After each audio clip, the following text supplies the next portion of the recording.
Hello, fellow moaners. Welcome to Make Yourself Moan podcast. I'm your host, Madison Monroe Curtis, and it's time to dive deeper.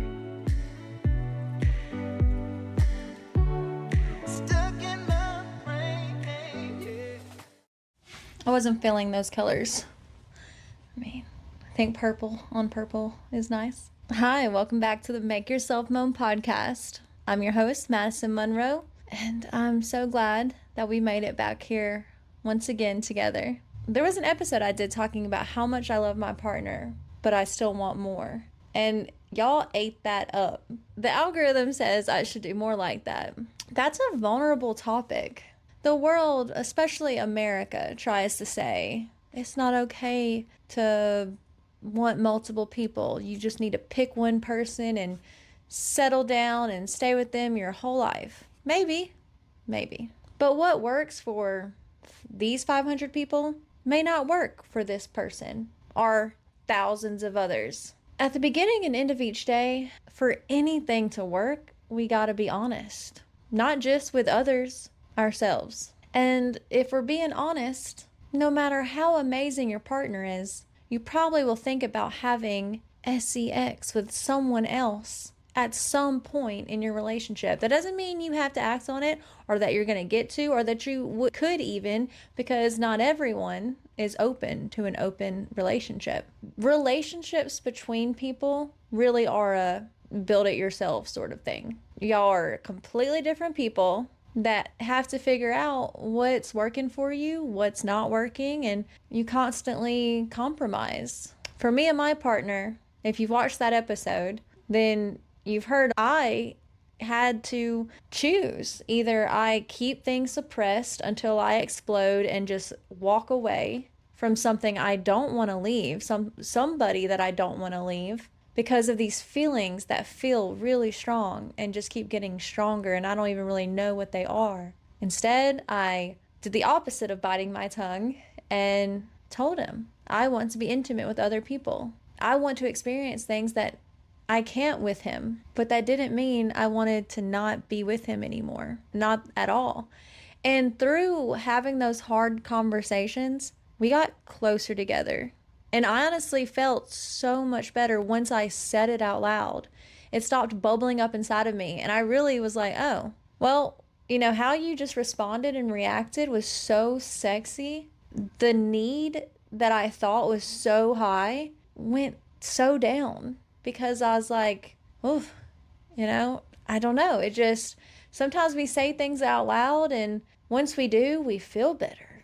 You ever feel like that? That ever happened to you? Sometimes we react off something that we thought we needed and wanted just to find out we didn't really want it as bad as we thought we did. Now, I haven't been intimate with someone else yet. Surprisingly, I am picky and I just cannot seem to find a connection with somebody that seems like it's something I want to prioritize exploring. Because prioritizing getting to know someone well enough to be intimate with them, for me, is a lot. I have a long list of things I want to do, need to get done in a day, week, month basis.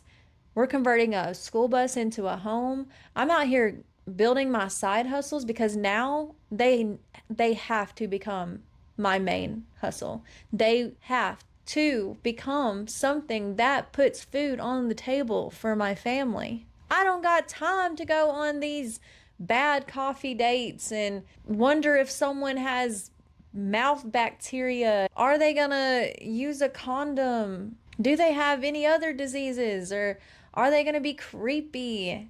I'm sure a lot of these people that are on these apps and ask me out are very interesting, attractive, beautiful human beings. But they don't make me moan. They want to make me moan. And while I would like to moan more, they don't make me moan in the conversation chapter. So that's all kind of just been on hold, if you will. I'm looking forward when we are traveling the country and I'm living in LA, because I bet there's going to be people there where I'll look at my partner and be like, now that person over there, that tree, I want to climb that tree. I haven't seen any trees I want to climb around here. So Transparency, honesty. Sometimes it costs us stuff. Sometimes our partner has no interest in being in a couple where the other person is admitting to being dissatisfied in any area. I can pretty much promise you, if you've been with someone for a long time, they're dissatisfied in some area of y'all's relationship. They're just not telling you. Don't hate the messenger. When's the last time you asked your partner if you're satisfying all of their needs, from intimacy to, are you cooking what they want you to cook for them? Are you doing all the household chores that they think you're supposed to? Are you feeding their interest? Do you do enough romantic gestures in a month that they know where y'all stand? Do you make them moan? Do you get along with their family like they want you to? Do you like their friends like they want? Are you working a job that they like? The list is too long. Just know that you can't please somebody all the time, forever, in every single way. And it really just helps everything when y'all can talk about it. Talk about it somewhere, not in your space that is where you need to be able to get a good night's rest, where you eat dinner and it needs to digest properly. Go out into the world, turn it into a specific date. Like, hey, we need to schedule a time to talk about the hard stuff, the less sexy stuff. It doesn't have to be a miserable outing, but it may be. So let's set it up for comfort and some form of enjoyment as much as we can before we start talking about hard stuff. For me and my partner, that looked like going and getting a delicious coffee, and we went to a park and just walked and walked and walked while we talked and talked and talked. And it wasn't all unicorn poop and rainbows. There were tears, there were, what? I didn't know that. And oh, well, that kind of hurts to hear that. That's part of it. It's part of being human. That's part of just speaking up for things that you're figuring out for the first time, too. They're not going to have answers, probably. They're just going to be able to help you get to your next answer. And a lot of times, if you try to talk about hard things and your partner shuts you down, makes you feel small, terrible about yourself, that's a sign that it's probably not a great partner for you. And that sucks to find out. Trust me, I have invested years with somebody and I just kept hoping it was going to improve and get better, and all of the red flags were just going to disappear. If you just stick it out and persevere, you'll be rewarded. No, it's the opposite. You get punished when you stay in something that's bad for you too long.